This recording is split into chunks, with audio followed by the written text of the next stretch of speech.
Olá pessoal, sejam muito bem-vindos a este vídeo, sejam bem-vindos de volta à nossa série sobre Google Maps da API JavaScript. Aqui quem fala com vocês é Edgleison Silva e este vídeo aqui, ele é a segunda parte do vídeo que a gente fala sobre a Geometry Library, tá? A gente tinha feito um vídeo só, porém ficou muito longo e a gente acabou dividindo em duas partes, fica melhor para todo mundo assim, tá? Então se você não viu a primeira parte ainda, você pode estar vendo aqui no card, eu deixei no card e vou deixar também na descrição para você ver.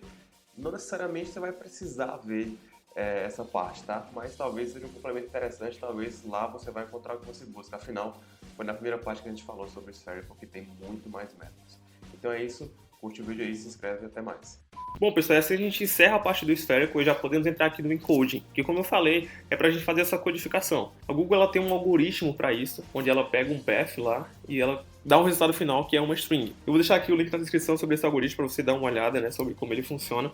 Mas é uma string bem esquisita que sai, porém, essa string é muito útil para você poder salvar essa figura. E eu vou te dar um exemplo aqui, mas a gente não vai tratar disso aqui agora, tá? Eu planejo fazer isso no próximo episódio dessa série. Mas basicamente aqui, ó, no Show Forms, eu pego as informações todas do Local Storage, tá? Se a gente puder dar uma olhada aqui rapidamente, a gente vai ver que no caso da polyline e do polígono, o que eu tenho são paths e não coordenadas em si, tá bom? Então aqui quando eu chamar Local Storage Polyline, ó, eu tenho um path que tem essa cara aqui, ó, que tem esse código. E esse código, quando eu renderizo aqui, eu pego ele, tá bom? Polyline data.path, tá aqui, o código vai estar aqui. E eu faço um decode para poder colocar na minha polyline. O encode, ele vai pegar o path e transformar no string, e o decode pega essa string já codificada e devolve um path. Então quando eu fizer isso aqui, ó, encode, ele vai pegar ali a minha linha, tá bom? E vai codificar. Ele tentou mostrar aqui o normal, só que é um objeto, ele não conseguiu, mas isso não importa agora. E ele tem aqui a string codificada, que é o nosso path. Isso aqui é excelente para você salvar a sua figura. Isso aqui você pode salvar num banco relacional facilmente, pode salvar num banco não relacional também, que foi mais ou menos o que fizemos aqui, que é uma associação chave-valor. Então, assim, é bem tranquilo de você manipular isso aqui. Pensa num path que é muito grande, ele vai ter muitas coordenadas, né, como a gente já mencionou. Então, você converte isso num string e essa é a string. Você tem essa representação do seu polígono, da sua figura. E você pode também fazer o inverso, pessoal, que é decodificar. Então, se antes estava assim, ó, né, a gente já tinha visto que estava desse jeito, a gente faz o decode e ele nos devolve um array com todos os pontos, né, dessa linha. Então tá aqui, ó, todo o meu path está aqui. Daí eu posso pegar esse path, passar para o objeto lá de Google Maps.polyline, por exemplo, e criar a nossa linha. Então esse é realmente bem simples também, tá? Não tem muito segredo, ele é muito usado para isso. A gente salvar essas figuras que a gente vai ver aí mais com calma no próximo episódio como que eu fiz isso aqui, tá bom? Então você não precisa se ater a isso aqui agora, a gente vai ver depois. Mas basicamente o que a gente faz é isso, tá? E quais são esses métodos, pessoal? A gente tem dois métodos aqui, né? Como eu falei, são dois botões. Temos o encode path, que recebe o path lá e devolve a string. E temos o decode path, que recebe um path e string já codificado e devolve este valor. Então aqui, na função que a gente está testando, tá? Ele faz basicamente isso, ó. A gente tem aqui da polyline, ele pega o path, a gente chama o encode, ele printa lá. Quando a gente faz o decode, ele pega o path também de novo, ele faz o encode do path para a gente mostrar lá como que ele já está codificado e a gente faz o decode depois disso. Então ele volta a ser o que era antes. Então é basicamente isso que você precisa fazer para poder fazer essa codificação e decodificação de paths aqui no Google Maps. Por fim, pessoal, a gente tem o poly, namespace poly aqui, que também tem dois métodos que eu já vou explicar logo aqui na referência, porque são só dois e a gente já vai ver os exemplos. Então eu tenho um método que chama contains_location, em que eu dou um ponto e um polígono, e ele vai me dizer com um booleano se aquele ponto ele está naquele polígono. Que é basicamente o que muita pessoa me pergunta aqui.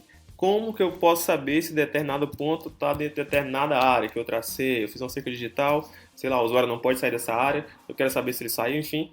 É assim que você faz. Você vai ter um polígono, você traçou o seu polígono, e você quer saber se ele está dentro. É isso. Você vai ter esse ponto, verifica com esse método. A gente tem também aqui o isLocation on Edge, tá? Que ele vai verificar se o ponto ele está sobre uma linha, quando você estiver trabalhando com polylines, ou se ele está sobre a aresta, podemos chamar de aresta do polígono, tá? Se ele está sobre na extremidade do polígono ali. Então você pode fazer isso. E esse método aqui é interessante porque ele também tem uma tolerância, que é o quão longe ele vai considerar ainda. Por exemplo, se eu colocar aqui, deixar aqui o padrão que é 10 a menos 9, a precisão é muito alta, então realmente o marcador tem que estar bem em cima ali da linha para poder validar. Se eu quiser um pouco mais de abrangência, é só eu diminuir aqui um pouco, no caso aqui aumentar, né, aqui um pouco essa tolerância, e ele vai conseguir entender. A gente vai ver aqui no exemplo, né, como que funciona isso. Então aqui no exemplo, pessoal, a gente vai fazer aqui o Contains Location, tá? Então eu clico aqui, ó, ele vai me dizer se o marcador está dentro do polígono. Não tá fora. Se eu arrastar ele para cá, ó, ele rapidamente já vai entender, ó, como true. E aí a gente faz só a chamada do método, aqui também é sem segredo. Então aqui no Contains Location a gente tem aqui a chamada de google.maps.geometry.poly contains location. Passamos a posição atual do marcador e passamos o nosso polígono. E aí ele já vai me dizer com verdadeiro ou falso se está dentro. E a gente tem também o isLocation on Edge. Quando eu clico aqui, ele vai me dizer se o marcador está em cima da polyline ou se ele está na extremidade do nosso polígono. Tá bom? A gente pode fazer isso. E a gente basta chamar aqui, ó, o método google.maps geometry poly isLocation on Edge, passando a posição também, passando aqui o polígono ou a polyline, por isso eu coloquei os dois para a gente ter os dois exemplos, e eu aumentei a precisão. No caso, aumentei a tolerância, né? Não é a precisão, é a tolerância. Que aqui é a mesma coisa, tá, pessoal? Que aqui está, né, notação científica. Mas basicamente ele vai ter essa tolerância aqui. Se eu aumentar ainda mais a tolerância, tipo, quando ele estiver bem longe ainda, ele não vai considerar, que é bem absurdo. Isso aqui eu fui testando e vi que isso aqui seria ideal, porque estava tolerância muito baixa e eu não estava conseguindo nem testar direito. Então, basicamente, quando eu arrastar aqui o nosso marcador para cima da nossa linha e verificar se ele está em cima, ele disse que não, a gente vai aumentar aqui o zoom um pouco, e de fato não estava, ele está certo, então a gente vai aproximar um pouco mais aqui, ó, colocar em cima da linha e vamos verificar de novo. Ó, tá em cima da linha? True. Tá em cima da extremidade do polígono, false, tá bom? Então isso aqui é muito legal também, porque você consegue saber o quão distante também um marcador, um ponto, tá longe de determinada área, né, que é esse caso. Você está monitorando ali, sei lá, é um veículo, e ele tem que andar nessa área aqui, eu tracei essa área. E ele saiu dessa área um pouco, beleza, tá uma tolerância, beleza. Só que se ele sair mais, aí você consegue captar e saber, né, o quão longe ele está e se ele saiu de fato com esse booleano. Uma vez um rapaz falou comigo de um projeto que ele estava fazendo que ele utilizou isso aqui, o isLocation on Edge, né? Ele passaria uma rota e a ideia era saber se aquela rota, se tinha posto naquela rota que ele estava traçando, tá?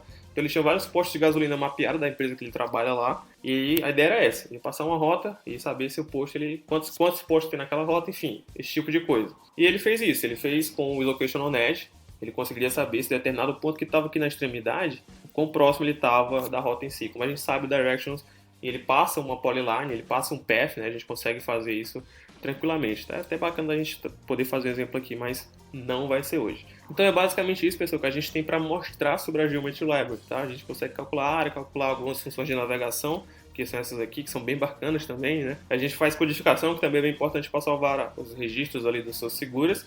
E a gente tem também esses dois métodos aqui para polígonos e também para linhas. E você deve estar se perguntando, tá, mas qual é a desse retângulo aí?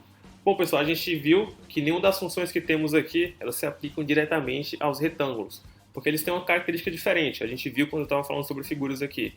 Você, quando vai definir um retângulo, não é bem um path, você faz uma série de limitações, é como se fossem os bounds, e para você pegar aí, você faz um get bounds, né?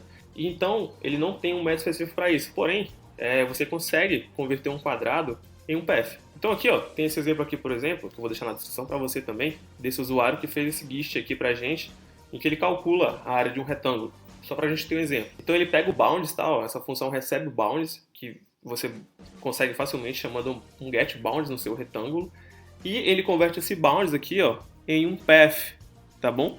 E depois que você converteu o seu retângulo em um path, você consegue fazer qualquer coisa com ele.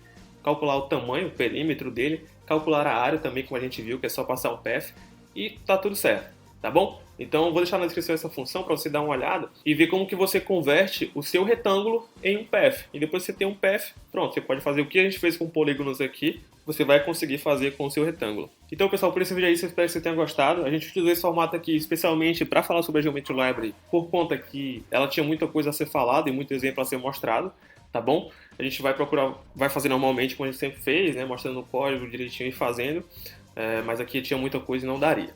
Então, se inscreve nesse canal, deixa no comentário a sua sugestão, crítica, dúvida que você tiver, deixa também. Dá o like se gostou, dá o dislike se não gostou, não tem nenhum problema, contanto que você interaja com a gente. Compartilhe esse vídeo com quem tem interesse, eu vejo você no próximo vídeo.